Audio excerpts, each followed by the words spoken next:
the Disney Diamond Collection. Welcome to another daily cinephile vlog. In my travels of becoming a Blu-ray collector, this was really the beginning. I had first gotten a Blu-ray player around, I believe it was like 2008, 2009. And at first I got just a few titles, and eventually started getting animated titles, especially the Diamond Editions. I was very aware of the Disney Vault, which existed for these select titles, and I wanted to start getting them just before they started going back into the vault. Of course, the Disney Vault doesn't really exist anymore. They re-released all these movies through the Signature Collection, and now they're all available on Disney Plus as well. But I missed out on getting any of the Platinum Edition DVDs. We had the VHSs when we were kids, so there wasn't really a reason to get the DVDs at the time. And we never got any of those. So missed out on a lot of different special features that came on those discs. So when these were coming out, I thought I better start getting these before they start going out of print. And that's why I got Disney Movie Club, started collecting these like crazy, and, well, the rest of the collection is history. Just thought I would go through these titles only because this was a group of movies, a group of releases that as time went along, there were more and more changes. Man, this was back when Disney was still doing disc art for their regular Blu-rays. And Beauty and the Beast and Snow White both initially were released with 2 discs. One for the movie and one for special features. Man, they used to put a lot of effort into these Blu-ray packages. This was like packed with games and all kinds of different things. And, you know, they used to do that with Blu-rays. It was kind of like the early days of DVD where they would do so many different things, interactive menus to entice people to buy. And as you can see here, the next one's coming up would be in 2010, Beauty and the Beast and Fantasia. Of course, Fantasia never ended up getting a Diamond Edition release. For whatever reason, it ended up getting released as a 2-disc special edition, Fantasia and Fantasia 2000. And I guess I don't know why this ended up happening. They have a lot of special features listed, but also they're only available through a BD Live setting. So the special features on this disc, they're not even on the disc themselves for the most part. If you want to get any of the classic special features from the DVDs, you have to have the BD Live feature. When this was coming out, they also promoted something called Fantasia World. Never heard anything else about that. That was the end of it. This movie ended up coming out. Fantasia World never became a thing, so I don't even know what it was supposed to be. But this was supposed to be a Diamond Edition release. This went into the vault. This has been re-released now through Disney Movie Club with the inclusion of Celebrating Mickey. But yeah, there was actually a time where this was in the vault, just like the Diamond Editions.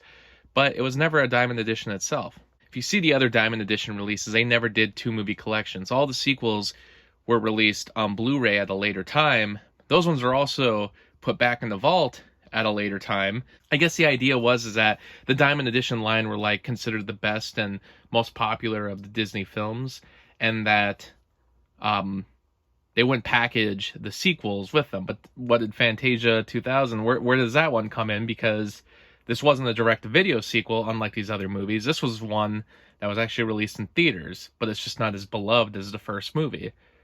I just think they decided to not do 2-movie collections for the Diamond Editions, and that's why this one got released the way it did. There were a lot of changes as things went on. Also, I think it's funny on the back here, you see Dumbo, which was not a Diamond Edition release. It's promoted on here as coming out in 2010.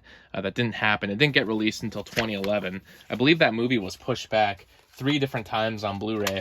And fantastic Blu-ray, by the way. They got a lot of great special features. Enough that I think it could be a Diamond Edition, but they just never did that for whatever reason.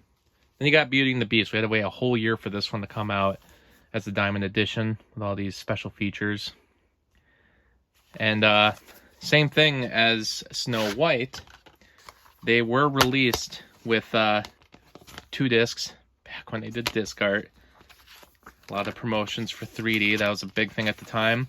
Beauty and the Beast later was released on a 3D disc as well, since it did make it to theaters as a 3D release. As you can see here, even the cover art ended up changing slightly before the movie was released.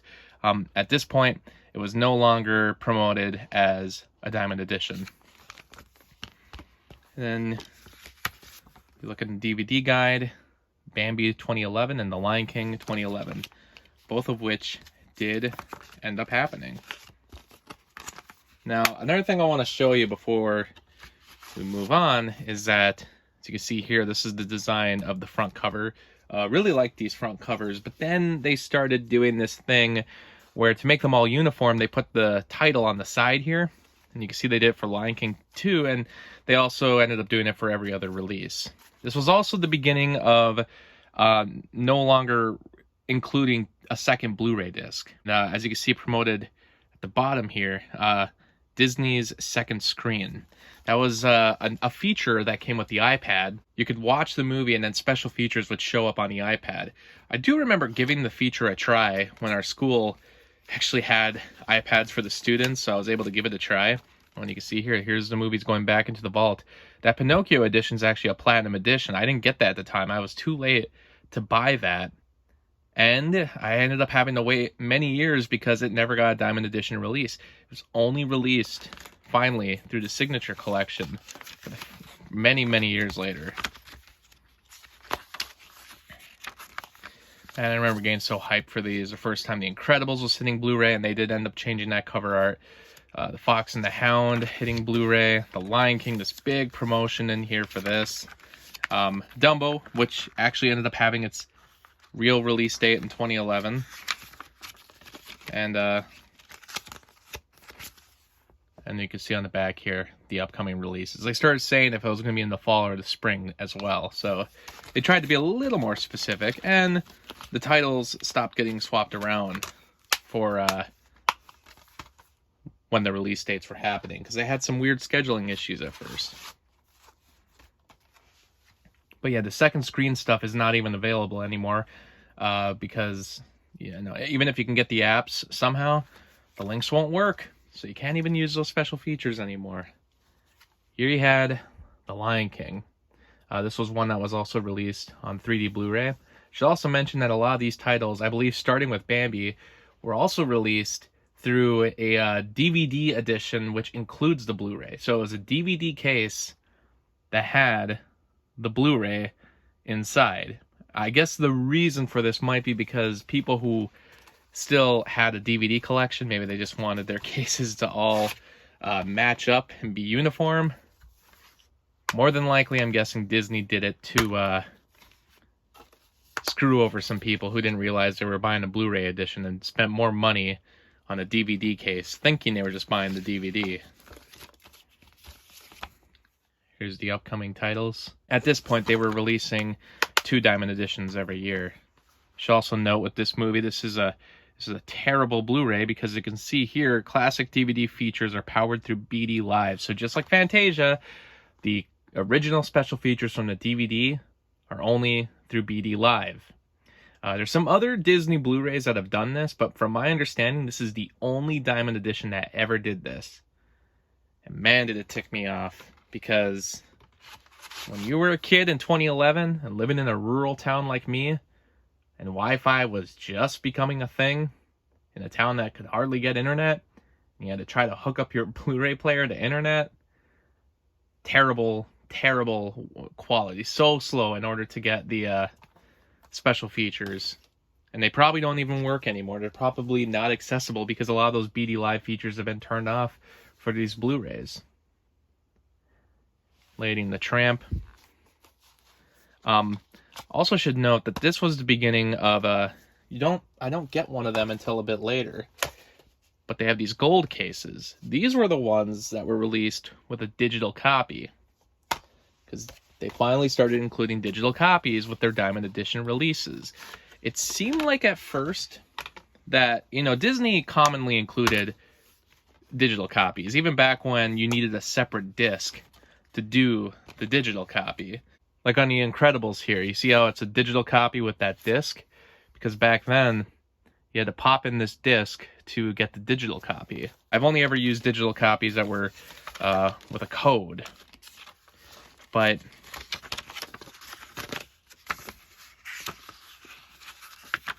as you can see here, these are the separate releases of the sequels for The Lion King. So all the other Disney movies, you know, they always had like the releases would include the sequels in a 2-movie collection. As you can see here, this is the movies going back into the vault. There is that 3D Blu-ray of Beauty and the Beast. There was also a 3D Blu-ray of Lion King, and those movies were re-released in theaters. And what's funny too is I think the only sequels that ended up getting separate releases were the sequels to The Lion King. Probably because they were bigger money makers. All the other ones were packaged together. But yeah, if they weren't Diamond Edition, they would release like the original movie, like Mulan, and they would just include the sequel. And still to this day, if you get the Blu-rays, that's usually how they're packaged, usually on one disc as well. But for the sequels to the Diamond Editions, they would release them separately. And like Cinderella was packaged as 2 movies, a second and third movie. Belle's Magical World never got a Blu-ray release, but I guess they figured it would look pretty bad in Blu-ray quality, so they just never did it. Here's for the upcoming Peter Pan release. And as you can see, they started to get rid of disc art. I was very unhappy when that started to happen. Here's some different Blu-ray releases that were coming up.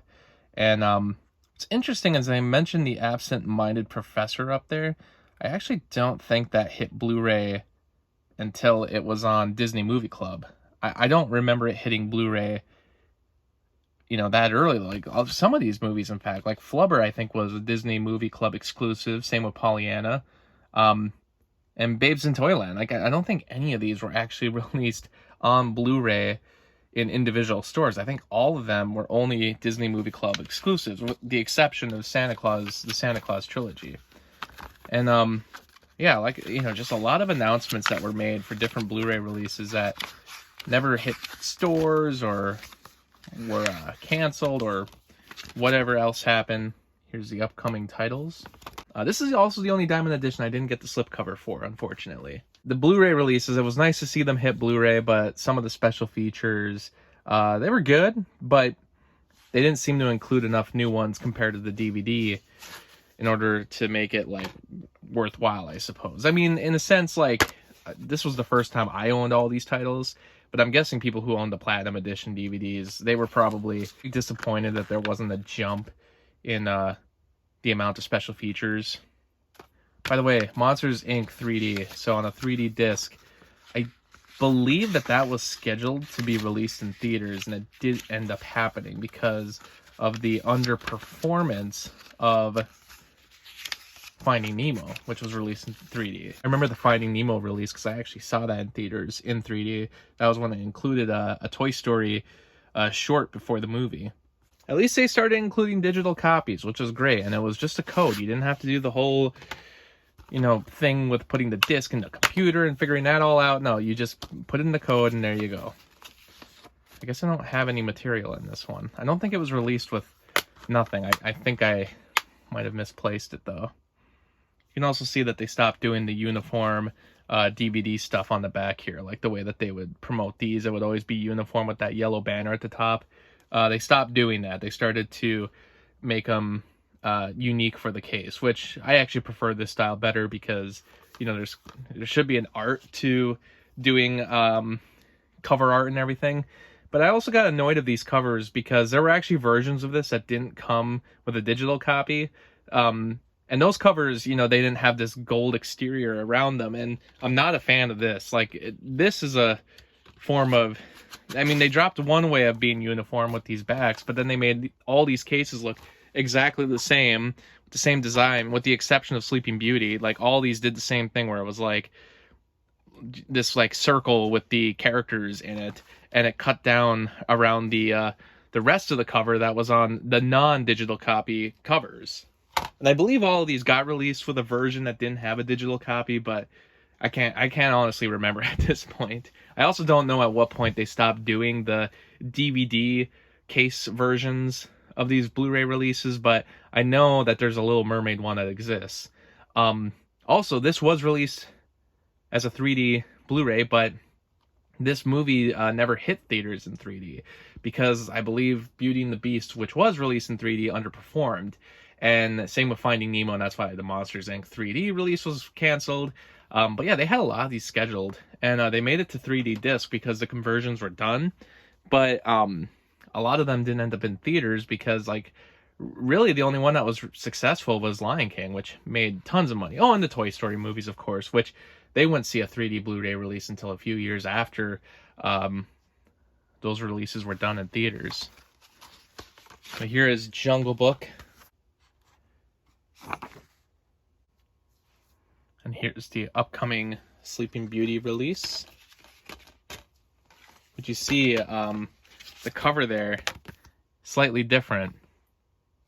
Here's the Sleeping Beauty release. Special features on the back here. Also, I'm pretty sure this is the first time we've seen the Disney Movies Anywhere logo. I think this is the first time it became a thing.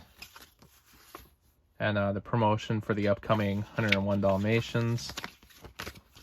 By the way, I don't think any of these codes are working anymore. And I think I used them all, so you can give it a try, but I don't think it's going to work. And this is when the silver covers came through. I don't know why they changed it, but I actually do prefer the silver over the gold. But still, I would rather have the cover art be where I can actually see the whole cover, you know, rather than this, like, standard circle image. But I think at this point the only way to get the movie was with the digital copy. So eventually it went from they didn't have a digital copy to several versions that had digital copies, and you know, versions that were coming in like a DVD case, and some were releasing special features only through BD Live, and some had like second screen, which went nowhere because people didn't really utilize it and it cost too much money to keep the apps up apparently. And then finally Disney figured it out, where it's going to release the Blu-ray, the digital copy, and the DVD, and that's what everybody gets. That's what everybody wants. End of story. And Disney Movies Anywhere, I mean, that's not even really a thing that they use anymore because, I guess I don't have any pamphlets for this one. Because now everything is through Movies Anywhere. Movies Anywhere was, I remember back in the day it was like Ultraviolet, and then all these other companies had like either used Ultraviolet or they had like their own thing going on. But eventually, like Movies Anywhere merged everything together, and all the other separate streaming services or like digital services, they all went away and they all became one thing. And there's only a few studios now that have like their own service. I think Paramount's one of them. Paramount, you have to get the digital copies either through Vudu or through Apple. Same with Lionsgate. But yeah, everybody used to have their own like digital copy service, and it was like a nightmare. And I was so happy when they all merged together. It made things way easier. And here was finally the last Diamond Edition release, all the way into 2015. And I remember like this one got pushed back several times. And it was just a happy day. Oh, I guess it's just a logo on the back here. Great Blu-ray release. They had like a In Memory of Robin Williams on the disc. So this originally wasn't supposed to be a Diamond Edition, from what I hear. Originally that slot was going to go to Fantasia, but when that didn't happen years before, ultimately this ended up being the Diamond Edition. But that also meant this was like the last Disney film that was released on Blu-ray in the United States. The thing is, like, the UK had a lot of Blu-ray releases in the meantime that didn't occur in the United States. So there's a lot of differences between these Blu-rays in the UK and in the United States. And it seemed that finally with the Signature Collection, they figured out a uniform way to do it. It's going to be released on Blu-ray, DVD, digital copy, and every release was like this until they got them all re-released again on Blu-ray. And some of their releases didn't even end up, like the Diamond Editions, I don't think ended up being in the Signature Collection anyway. Like some of them were just released as special editions. I think Jungle Book's one of them. But the point was that they were trying to get these all back out on Blu-ray because the Disney Vault ended up being done at this point. They weren't putting these back into the vault, and then Disney Plus became a thing later. All these movies are still available, so Disney Vault is effectively dead. It's interesting to look at half a decade of movie releases like this, and to see the beginning of Blu-ray and already the decline of Blu-ray over time, especially in the way that they packaged the movies, the way they treated the movies. And like I said, I think they just started to water down a lot of the features towards the end.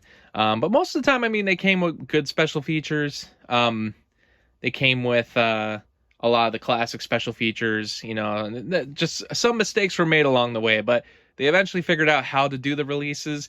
It's just that I wish the 2-disc thing would have stuck around. I wish they would have went all out with the special features and included everything and not cut anything out of the platinum editions, because some of these releases, like, they're all over the place for if they have everything from the platinum edition or not, and it's a mess. It's kind of hard to sometimes keep up with what special features are on which edition of these movies. Another thing I just want to mention, though, is that, like, so the special features on Frozen, they suck. They're not good special features. And there's even a making of Frozen on here that is hilariously bad. Like, it's just a musical that, you know, it's not the making of Frozen. It's essentially a meme. It's like a joke within the Blu-ray disc. And I always figured that this was going to get re-released on Blu-ray again through the Diamond collection, because the Diamond editions were going on at the time. And I figured because this movie was like the biggest success Disney had since the Disney Renaissance, I figured, man, I wonder if they're going to include this in the Diamond edition now, and it's going to be put into like the vault. And I think it was during that weird transition period where they were, you know, Blu-ray sales were doing good, but they started to see the writing on the wall that like streaming was going to become the thing. And then, you know, it was only a few years after this movie was released that the Disney Vault went away entirely. So I think there was just a lot of indecisiveness about like how to do this Blu-ray edition, and should we do a bigger Blu-ray edition later? Because that bigger Blu-ray edition, it never happened. I think there's like a Target edition that includes like another disc, but it's not much for special features. The point is that there really should be a making of for this movie on the similar level that like the second movie has on Disney Plus, which is unfortunate. But I think the reason it never happened was because I think there was a thought that it was going to be included in the Diamond edition, or at least be added to the next collection of films, which would be the Signature Collection. But it never happened because this was never a release that was put back in the vault, because the vault during this weird transition period just, it was decided to go away, and then this movie got stuck with these really lame special features. Anyway, that's my thought anyway. That's always been like a theory of mine.